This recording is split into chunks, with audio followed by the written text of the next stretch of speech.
There are so many myths, damaging myths about relationships and what it takes to save or fix or have healthy relationships on this stratospheric space that we call the internet. I'm going to count down 5 of the biggest myths about relationship. I'm not just going to name them. I'm going to tell you why they're damaging to you and your relationships and what to do instead. Let's dive in with myth number 5. I'm going to count down to number 1. It's going to be the big kahuna, so stay tuned for that. In this video, I want to talk about a problem I see all the time with my private coaching clients.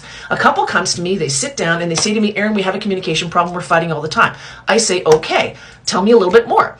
But what I ask them to do is I ask partner A to explain the concerns that partner B has. I don't get them to tell me their concerns. I ask them to tell me their partner's concerns.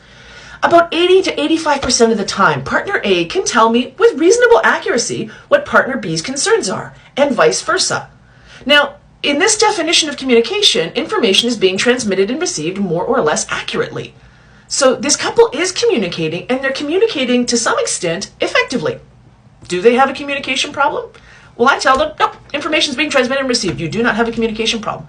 And they look at me and they go, but Erin, we're fighting all the time. And I say, I believe you. I believe that you're fighting all the time, but I don't think that the communication problem is what you've got. What you have is a connection problem.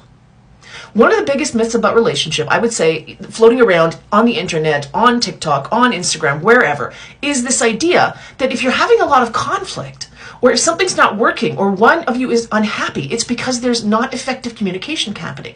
Now, of course, communication's important. It's very, very important. The recent work of Dr. Brené Brown, her beautiful book, Atlas of the Heart, is telling us that our ability to identify and name, communicate, express what we are feeling, which emotions we are feeling, can change the way we think and change the way that we feel in our relationships. This is massive. So clearly communication's important. But what Dr. John Gottman of the Gottman Institute has pointed out to us is that leaning heavily on teaching couples to fight fair and to communicate better, which are actually sort of two related skills that hinge on communication, doesn't save marriages. And these are the two pillars that conventional couples therapy has leaned on for the last 30 to 40 years. Except that conventional couples therapy has a 30% satisfaction rate, which is abysmal. Now, there are other forms of couples therapy that are much more effective, but I'll get to that in another video. In this video, what I want to say is this. The purpose of communication is connection. Communication is supposed to be a vehicle to connect us, and we can be communicating effectively and still feel disconnected. So what do we need then? We need strategies for connecting more deeply, having more closeness, more trust, safe space for vulnerability and sharing, and these kinds of things, asking for what we need in non-confrontational ways. So the idea that if you're fighting all the time, you're not feeling close, it's because you must have a communication problem is the 5th biggest myth. Follow me for more so you don't miss the last 4.